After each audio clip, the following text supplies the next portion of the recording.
Hello everyone, this is Kapil Kadan your science Guruji. इस video के अंदर हम बात करने वाले हैं most important formulas for your board exam. तो चैप्टर इलेक्ट्रिसिटी के वो सभी फार्मूलाज प्लस एसआई यूनिट आज डिस्कस करेंगे अपनी इस वीडियो के अंदर, क्योंकि ये पार्ट्स न्यूमेरिकल पोर्शन के लिए काफ़ी इंपॉर्टेंट रहता है। तो वीडियो को अंत तक जरूर देखते रहिए। और जो भी फ्रेंड्स मेरे साथ यूट्यूब चैनल पर फर्स्ट टाइम जुड़ रहे हैं तो चैनल को सब्सक्राइब जरूर कर लें। तो हमारे पास जो फर्स्ट फार्मूला है quantization of a charge, Q is equal to n e. Q को हम किससे रिप्रेजेंट करेंगे? बेसिकली चार्ज से रिप्रेजेंट करेंगे। N हमारे पास नंबर ऑफ ए इलेक्ट्रॉन। यदि E की बात करते हैं, this is the charge of a electron. तो इसके ऊपर 2 मार्क्स का न्यूमेरिकल एग्जाम्स में पूछ लिया जाता है, काफ़ी इंपॉर्टेंट फॉर्मूला है। सेकंड, यदि हम बात करें इलेक्ट्रिक करंट को हम I से डिनोट करते हैं।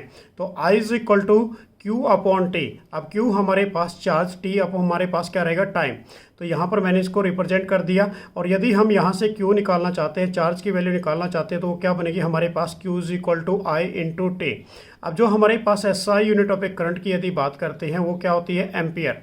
तो यहाँ पर मैं लिख रहा हूँ 1 ampere is equal to charge की क्या होती है हमारे पास? कूलाम, और वो अपॉन 1 सेकेंड। तो ये हमारे पास इसकी SI यूनिट बन जाएगी 1 एम्पियर। और आपको पता लग गया 1 एम्पियर किसके इक्वल होगी? 1 कूलाम अपॉन 1 सेकेंड। ये भी MCQ क्वेश्चन के लिए काफ़ी इंपॉर्टेंट रहेगा। नेक्स्ट हमारे पास जो थर्ड फॉर्मूला है इलेक्ट्रिक पोटेंशियल, जिसको हम V से रिप्रेजेंट करते हैं। तो V इज इक्वल टू हमारे पास क्या होगी? W upon Q। अब W हमारे पास बेसिकली बच्चों this is A work done, Q हमारे पास चार्ज। और यदि हम बात करें इलेक्ट्रिक पोटेंशियल V की जो SI यूनिट रहने वाली है वो क्या रहेगी? वोल्ट। वोल्ट को भी हम V से ही रिप्रेजेंट करते हैं। तो देखिए इस केस के अंदर कि 1 वोल्ट, V की वैल्यू हमारे पास जो इसकी SI यूनिट आई वो क्या आई? 1 volt. 1 volt is equal two joule किसकी होती है? बेसिकली वर्क डन की। और यदि कूलाम बात करें तो किसकी होगी? बेसिकली हमारे पास चार्ज की SI यूनिट होगी। तो 1 volt is equal to 1 joule per coulomb, ये इसकी SI यूनिट रहेगी। और यदि यहीं से हम इस फॉर्मूले से वर्क डन निकालना चाहते हैं तो work done is equal to क्या हो जाएगा हमारे पास? V multiply by Q। Q means like is a charge, V हमारे पास इलेक्ट्रिक पोटेंशियल, W हमारे पास वर्क डन। नेक्स्ट फॉर्मूला हमारे पास जो फोर्थ फॉर्मूला है ये भी काफ़ी इंपॉर्टेंट है, ओम्स लॉ। अब Ohm's law is equal to क्या होता है? V is equal to IR। अब यहाँ से I की वैल्यू निकाल ले तो क्या बनेगी? V upon R। अब V हमारे पास यहाँ पर क्या है? This is A potential difference. I की बात करें इलेक्ट्रिक करंट, R की बात करें दिस इज ए रेजिस्टेंस। ये हमारे पास किसका फॉर्मूला रहेगा? ओम्स लॉ का रहेगा। नेक्स्ट हमारे पास जो फॉर्मूला है रेजिस्टेंस का, तो रेजिस्टेंस का फॉर्मूला यहीं से निकाला बच्चों हमने, कहाँ से? ओम्स लॉ से। तो R is equal to V upon I। ये हमारे पास बन जाएगा R means like is a resistance, V हमारे पास पोटेंशियल डिफरेंस, I क्या रहेगा हमारे पास? करंट। अब SI unit of a resistance वो क्या होती है? ओम। ओम को हम ये सिंबल, ये इसका ओम्स का सिंबल रहेगा, इसको डिनोट करते हैं। अब रेजिस्टेंस की SI यूनिट हमारे पास 1 ओम, पोटेंशियल डिफरेंस की क्या होती है? 1 वोल्ट, करंट की हमारे पास 1 एम्पियर। तो ये हमारे पास इसकी SI यूनिट आ जाएगी रेजिस्टेंस की। नेक्स्ट हमारे पास जो फॉर्मूला हमने बनाया यहाँ पर वो है factor affecting the resistance depend upon. तो जो रेजिस्टेंस है वो किसके ऊपर डिपेंड करता है? Directly proportional to the length of a conductor, inversely proportional to the area of a cross section. तो R directly proportional L by A। अब यहाँ से हमने डायरेक्टली प्रोपोर्शनल का साइन हटा के क्या लगा दिया यहाँ पर? रो को हम क्या कहते हैं? दिस इज ए रेजिस्टिविटी या फिर स्पेसिफिक रेजिस्टेंस। A हमारे पास area of cross section, L की बात करें लेंथ, R की बात करें तो this is a resistance. Next हमारे पास जो फॉर्मूला रहेगा वो रेजिस्टिविटी का रहेगा। रेजिस्टिविटी बोलिए या फिर इसको आप स्पेसिफिक रेजिस्टेंस कहिए। तो रो यहीं से फॉर्मूला बना लेते हैं। रो इज इक्वल टू क्या होगा? RA divide by L। रो हमारे पास रेजिस्टिविटी, ये इसका बेसिकली सिंबल रहने वाला है। अब रेजिस्टिविटी की SI यूनिट हमने निकालनी है, वो क्या निकलेगी हमारे पास? ओम मीटर, क्योंकि एरिया क्या होता है? मीटर स्क्वायर होता है, लेंथ हमारे पास मीटर होती है, रेजिस्टेंस की SI यूनिट क्या होती है? ओम। तो ओम मीटर बन जाएगी हमारे पास SI unit of A resistivity. Next हमारे पास जो फॉर्मूला है वो फॉर्मूला भी काफ़ी इंपॉर्टेंट है, इस पर भी न्यूमेरिकल्स पूछे जाते हैं। रेजिस्टेंस इन सीरीज, जब हम रेजिस्टेंस को सीरीज में लगाते हैं तो हम उसको RS से डिनोट करते हैं। RS is equal to R1 plus R2 plus R3। ये हमारे पास किसका फॉर्मूला रहेगा? Resistance in a series combination का। यदि हम बात करें resistance in a parallel combination की, तो उसमें बच्चों हमने क्या लेना है? RP। अब RP वाला केस हमारे पास क्या होता है? 1 by RP is equal to 1 by R1 plus 1 by R2 plus 1 by R3। R1, R2, R3 हमारे पास कोई भी 3 रेजिस्टेंस है यहाँ पर जो बेसिकली कहाँ पर लगाए हैं? पैरेलल के अंदर। RP हमारे पास this is a resistance in a parallel. तो ये हमारे पास सीरीज वाला कॉम्बिनेशन, ये हमारे पास पैरेलल वाला कॉम्बिनेशन। नेक्स्ट फॉर्मूला काफ़ी इंपॉर्टेंट है, इस पर भी कई एग्जाम्स में न्यूमेरिकल पूछे जाते हैं। Joule's law of heating effect, जिसको हम H से डिनोट करते हैं। तो H is equal to VIT। अब H हमारे पास हीटिंग एनर्जी, V की बात करें पोटेंशियल डिफरेंस, I की बात करें करंट, T की बात करें तो हमारे पास क्या बनेगा टाइम। अब ये H is equal to we i t, ये बनता है formula Joule's law of a heating effect. Next जो हमारे पास फॉर्मूला रहेगा ये भी काफ़ी इंपॉर्टेंट फॉर्मूला रहेगा, फॉर्मूला नंबर 11 कि Joule's law of a heating effect.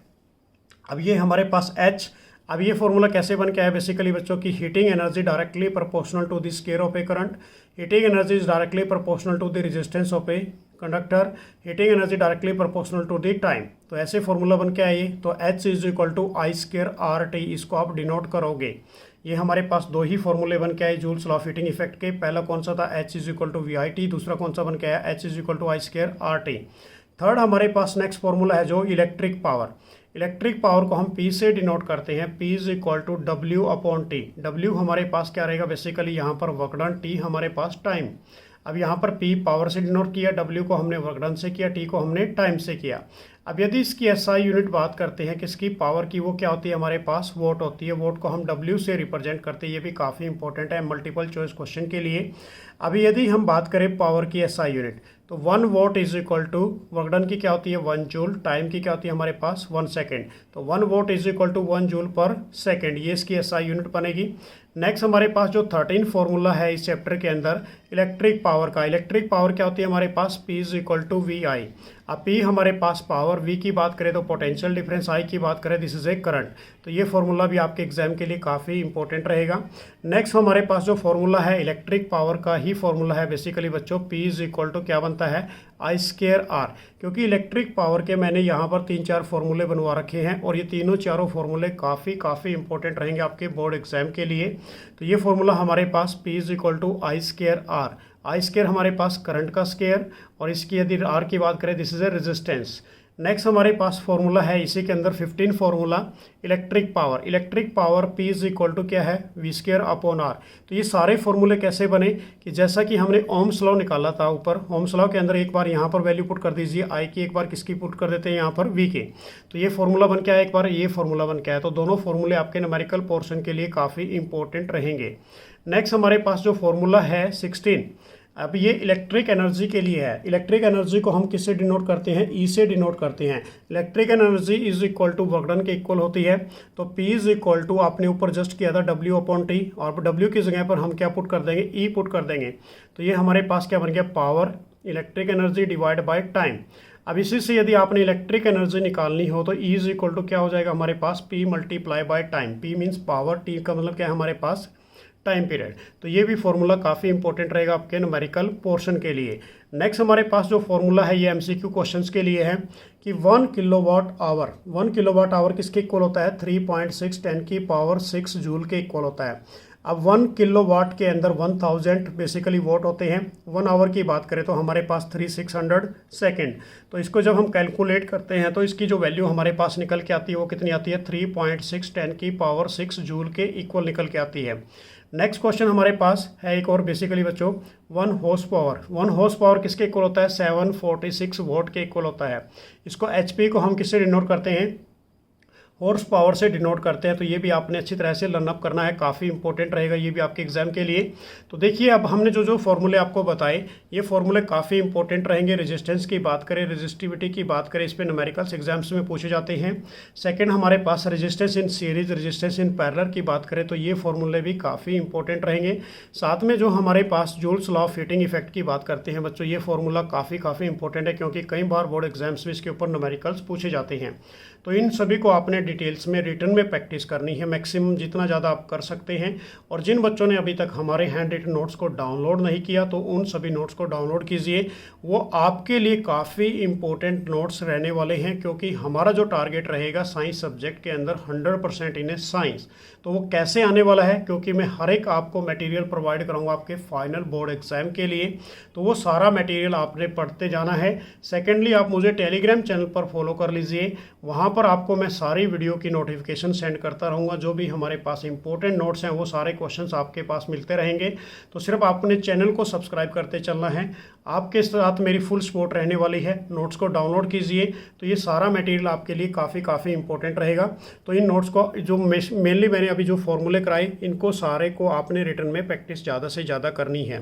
तो डियर स्टूडेंट्स, मेरी तरफ से आप सभी स्टूडेंट्स के लिए बेस्ट ऑफ लक। तो नेक्स्ट वीडियो में फिर कुछ आपके लिए इंपॉर्टेंट टिप्स लेके आएंगे। तो जय हिंद, जय भारत।